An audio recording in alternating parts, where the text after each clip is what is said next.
Putting aside the map of Elsinore Castle and the timeline of Ophelia's motion, we would like to be able to analyze her story just from the position versus time graph.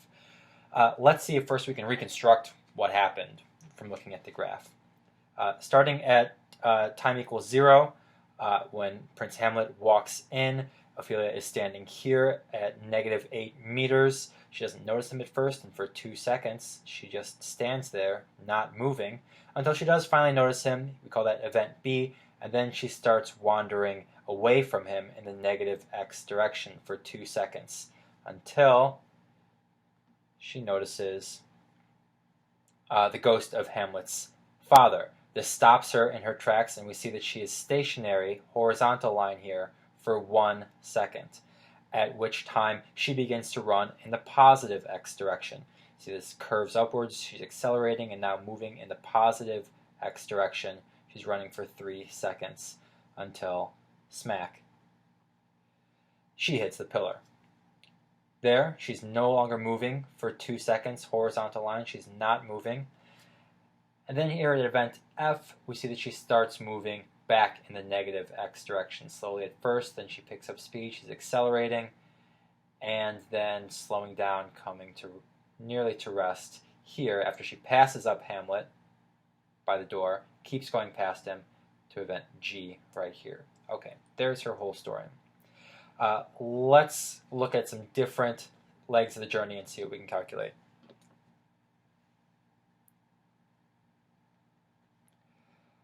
First, from event A to C, the time interval. We can mark on here from event A to event C. There is our time interval, and from A to C, here is our change in position.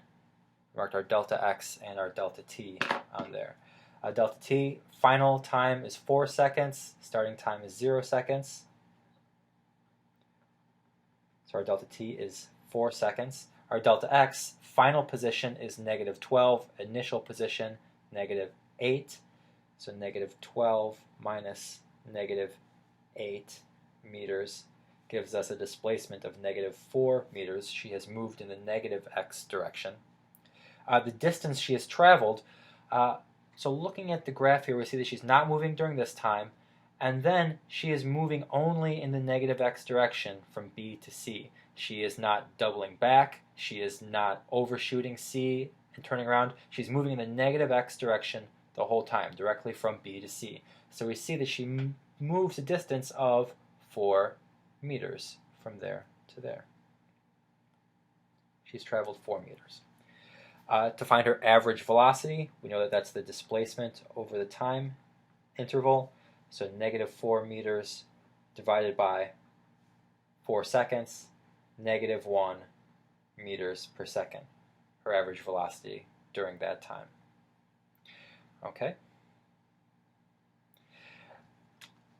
Her average speed during that time, her distance traveled over the time interval, well, she went 4 meters in 4 seconds, so that is 1 meter per second.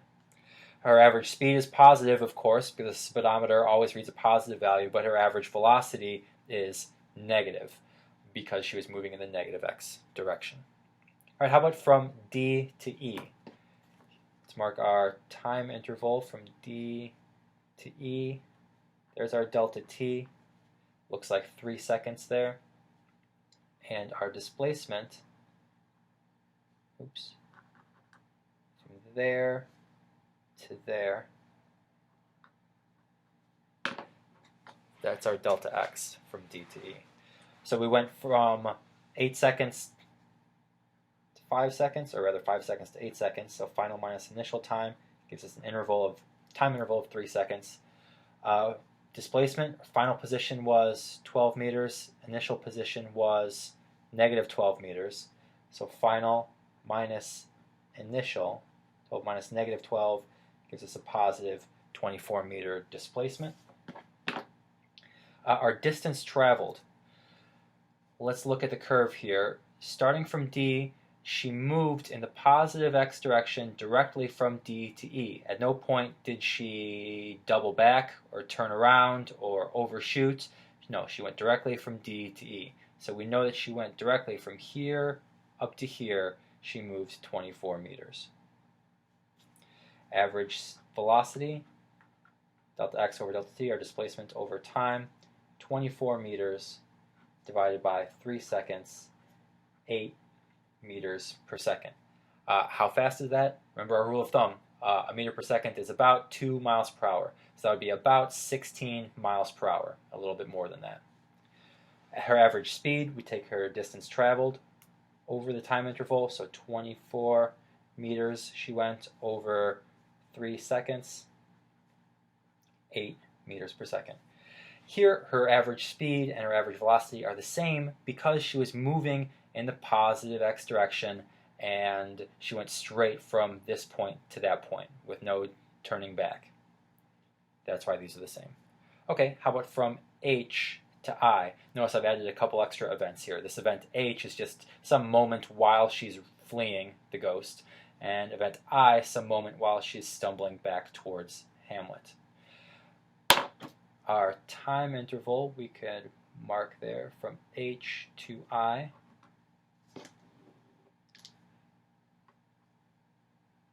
There's our delta t. And our delta x, well, I think it's pretty clear that she starts and ends at the same position. So we can tell right now that our delta x is going to be 0. We can't even really draw it on the diagram. Her delta t goes from 12 seconds to back to 7 seconds. So that's a time interval of 5 seconds. Her delta x, well, her final position was 4 meters, and her initial position was 4 meters.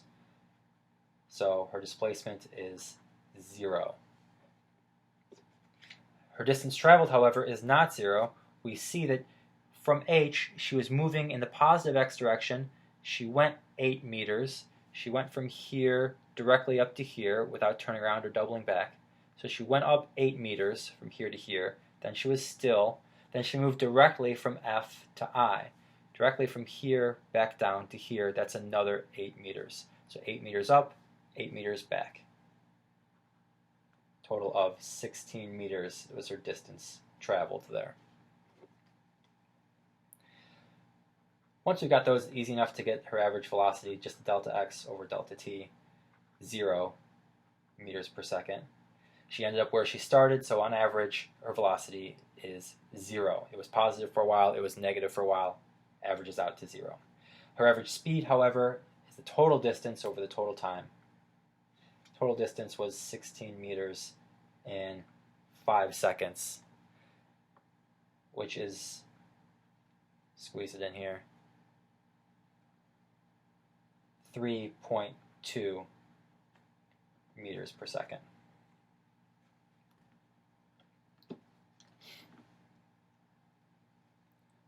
Okay, I want you to try some of these on your own.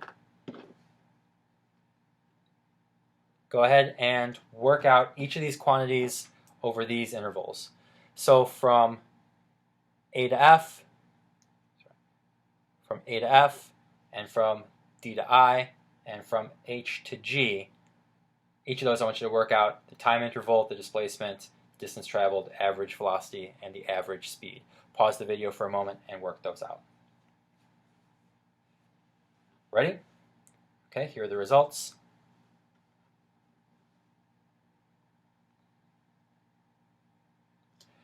A couple things I want to point out here. Notice that over each of these intervals, the average speed is somewhat greater than the average velocity. Here, 2.8 meters per second versus 2. Average speed here is 4 meters per second, velocity 2. Average speed here, 3. Average velocity, -1. Why is the average speed here a little greater than the velocity in each case?